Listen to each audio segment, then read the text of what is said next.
Olá, seja bem-vindo a esse vídeo e a esse canal. Meu nome é André Tarifa e vamos dar continuidade à leitura, ao estudo do livro O que é o Espiritismo, de Allan Kardec. Estamos já caminhando para o finalzinho do diálogo com o sacerdote, que está lá no primeiro capítulo do livro, mas que é um capítulo muito extenso, que pega mais ou menos metade do livro. Depois virão outras questões tão importantes quanto. Mas estamos terminando o terceiro diálogo, já caminhando para metade do livro, terminando o diálogo com o sacerdote. Estamos falando aqui sobre inferno, diabo, maus espíritos, e é nessa toada que o padre vai continuar na questão que nós vamos ler agora. Vamos lá?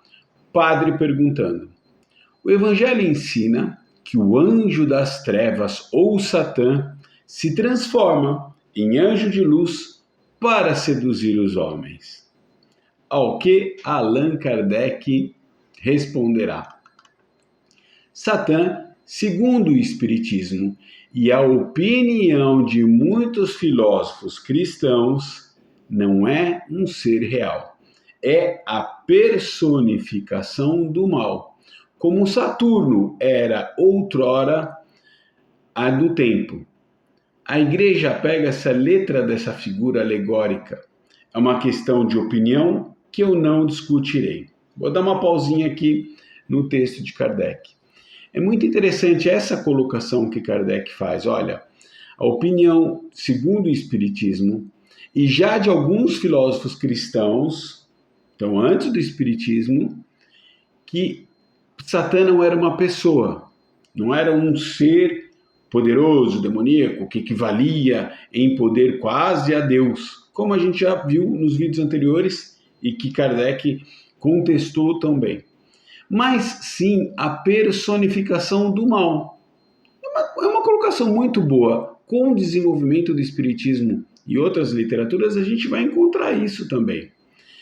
Nós podemos falar que, alegoricamente, todos nós, no nosso lado negativo, no lado dos nossos defeitos, nós somos o nosso próprio diabinho, né? Já lembra daquele desenho? Muita gente viu esses desenhos de infância, onde uma hora aparece um diabinho aqui do lado, um anjinho aqui do outro, o que é nada mais do que a nossa própria consciência nos cobrando quando a gente faz alguma coisa de ruim e nós dando vazão aos nossos sentimentos mais primitivos quando estamos escutando aqui o nosso diabinho. Isso sim a gente pode chamar de diabo. A personificação do mal, a personificação da ausência do bem, da ausência do amor. E nesse sentido, essa dualidade todos nós temos. Não é um ser só, não. Não é só um grupo de espíritos maus, não. Nós todos temos um pouquinho de diabinho e um pouquinho de anjinho dentro de nós. As nossas virtudes que nós precisamos elevar e os nossos defeitos que nós precisamos mitigar cada vez mais. Isso aqui sim tem cara de diabo do nosso ponto de vista aqui. Vamos continuar com Kardec. Admitamos por um instante que Satã seja um ser real. A igreja, à força de exagerar o seu poder, tendo em vista intimidar, chega a um resultado totalmente contrário. Isso é, a destruição não somente do medo, mas também da crença em tal personagem. Segundo o provérbio, quem muito quer provar, nada prova. Ela o representa como eminentemente fino, sagaz, ardiloso, mas na questão do espiritismo falo desempenhar o papel de louco ou de tolo. Bacana essa colocação. Pausa em Kardec de novo. Vamos para o André outra vez aqui, só para um comentarinho bobo, porque quem manda mesmo é Kardec aqui. A força de exagerar, e esse, de novo nós vamos encontrar isso lá nesse tempo e nos dias de hoje. Pessoas, líderes espirituais, sobretudo, que vão sempre usar a figura do diabo para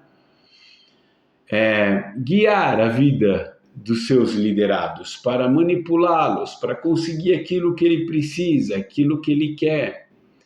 Então, exagera-se no seu poder, exagera-se na sua força. Então, você passa a temer, e quando você teme, você é mais obediente, você é mais servil, e assim você consegue liderar. O que aconteceu com isso aqui tudo?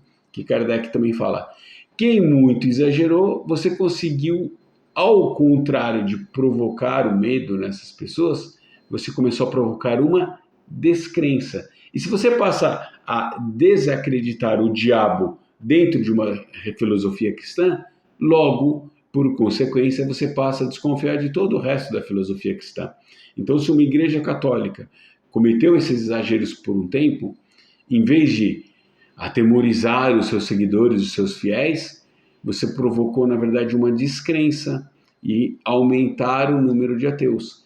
Se os nossos amigos protestantes, de uma maneira geral, em todo aquele arco em que se subdivide as diversas facetas do protestantismo, agem dessa forma, ao contrário, num determinado momento, provocarão a descrença.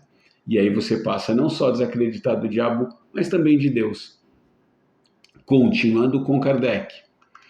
Uma vez que seu fim é alimentar de vítimas o inferno, fim do diabo, é alimentar de vítimas o inferno e arrebatar almas do poder de Deus, compreende-se que se dirija àqueles que estão no bem para induzi-los ao mal. E para tal fim, se veja obrigado a transformar-se, segundo belíssima alegoria, em anjo de luz, isto é, aquele que hipocritamente simule a verdade, mas que deixe escapar que aqueles que já estavam em suas redes é o que não se pode compreender. Seguindo com Kardec, os que não admitem Deus nem a alma, que desprezam a prece e vivem mergulhados no vício, são dele quanto se é possível ser. Nada mais lhe resta fazer para sepultá-los no lamaçal. Ora, excitá-los a voltar a Deus, a orar, a submeter-se à vontade do Criador, animá-los a renunciar ao mal, mostrando-lhes a felicidade dos escolhidos e a triste sorte que aguarda os maus, seria um ato simplório, mais estúpido que o de dar liberdade a aves que estejam numa gaiola, com o pensamento de apanhá-los de novo. Pausa em Kardec aqui. Estamos ainda na mesma resposta daquela questão inicial dos diabos que se figuram de uma maneira angelical para enganar as vítimas que ele vai levar para o inferno. Kardec aqui pontuou o seguinte: se o papel dele, se o fim do diabo é alimentar o inferno de vítimas, né? Encher o inferno cada vez com mais e mais espíritos, cada vez com mais e mais filhos de Deus, em tese você tem que pegar aqueles que estão no bem e induzi-los ao mal, né? Simulando. E aí, para fazer a figura da pessoa bela e enganar essas pessoas, ele hipocritamente simularia a virtude. Mas ele fala assim, e aqueles, porque a doutrina espírita, vou repetir algo que Kardec já falou várias vezes, a doutrina espírita não veio naquele momento em especial para converter ninguém. Se você é um católico e está feliz no catolicismo, fica lá. Se você é um protestante e está feliz no protestantismo, fica lá. O espiritismo não é religião. Ele bateu isso várias vezes. Quem acompanhar o livro que é o Espiritismo vai ver isso muitas vezes. O espiritismo estava aqui para os materialistas. O espiritismo estava aqui para os incrédulos. E essa segunda parte da resposta, ele trabalha isso. Se você já tem descrentes que se entregam a essa vida, pessoas que não acreditam em Deus, por consequência também não acreditam no diabo, são materialistas, acreditam que a vida começa e acaba, começa no dia do nascimento e acaba no momento da morte, você teria que primeiro convertê-los ao bem, primeiro tem que fazer eles acreditarem em tudo isso de novo. Então ele fala aqui de pessoas descrentes, de pessoas que se entregaram ao vício, e que fazerem que eles renunciassem a tudo isso, converter-se de novo, para depois induzi-los ao mal novamente e levar para o diabo, porque quem não acredita em Deus também não acredita no diabo. Essa, do meu ponto de vista, foi a colocação que Kardec tão bem fez aqui. Então, olha, é a mesma coisa que você pegar um pássaro que está solto, né, que está na gaiola, ou melhor, pega um pássaro que já está na gaiola, solta ele para prender de novo. É essa a alegoria que Kardec usou para explicar isso. Você vai pegar alguém que não acredita em nada, bota ele para acreditar, para depois fazer ele desacreditar de novo e voltar a agir no mal. Perde o sentido, né? Vamos voltar para Kardec. Há, pois, na doutrina da comunicação exclusiva dos demônios, isso é um assunto bacana porque voltemos ao último vídeo ali que ele trata disso. Há, pois, na doutrina da comunicação exclusiva dos demônios, uma contradição que fere todo homem sensato.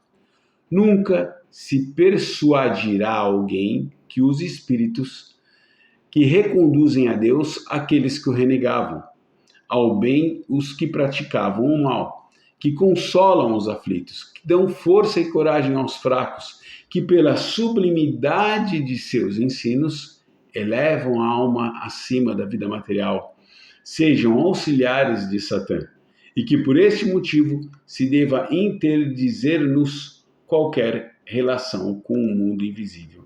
Olha, vou até repetir que para mim ficou meio embaralhado aqui a leitura. Há, pois, na doutrina da comunicação exclusiva dos demônios, uma contradição que fere todo homem sensato. Nunca se persuadirá alguém que os espíritos que reconduzem a Deus, aqueles que o renegavam, ao bem os que praticavam o mal, que consolam os aflitos, dão força e coragem aos fracos, que pela sublimidade dos seus ensinos elevam a alma acima da vida material, sejam auxiliares de Satã, e que por esse motivo se deva interdizer-nos qualquer relação com o mundo invisível. Essa pausa aqui em Kardec, aliás, já é o fim da resposta e já estamos caminhando para o fim do vídeo. Essa questão, porque o catolicismo até então tratou dessa forma, e a gente viu isso no último vídeo, que o diabo assediava as pessoas. E somente esses maus espíritos se comunicariam com os encarnados, com nós aqui na Terra, né? Encarnados e desencarnados nem é um termo católico, estamos usando aqui num ambiente espírita. Então, os espíritos, ou melhor, Satã, travestido de uma pessoa boa, de um anjo bom, comunicaria-se com os encarnados, nós, para nos levar, através dessa falsa postura positiva, dessa falsa postura bondosa, nos levar para o caminho do mal, nos levar para o inferno. E aqui vem a contradição que Kardec tão bem demonstra, né? Que espíritos que elevam, que dão força e coragem para os fracos, que sublimam os ensinamentos, que elevam a alma desses encarnados acima da vida material, poderiam ser auxiliares de Satã. Não faz o menor sentido. Então, proibir, como a Igreja Católica proíbe, ou melhor, a Igreja Católica afirma que essas comunicações são do mal, são de espíritos do mal, ainda que pareçam ser anjos, ainda que pareçam ser seres do bem, não faz o menor sentido, porque produziria um efeito contrário, né? Fariam com que nós acreditássemos de novo no bem, acreditássemos de novo em Deus, acreditássemos novamente nas virtudes, nos dariam força, nos dariam coragem. Ora, que belo auxiliar de Satanás é esse aí? Acho que todos nós estamos precisando de auxiliares assim, que nos dê essa força, que reforce a nossa fé, que nos dê ânimo para encarar as dificuldades da vida. Não faz o menor sentido, né? Satã, nesse sentido, seria um belíssimo auxiliar de Deus aqui no planeta Terra. Isso é o que tínhamos para hoje. Voltaremos em breve, caminhando aqui com os estudos do livro O que é o Espiritismo. Se você gostou, eu agradeço. Nos encontra aqui no próximo vídeo. Fica com Deus.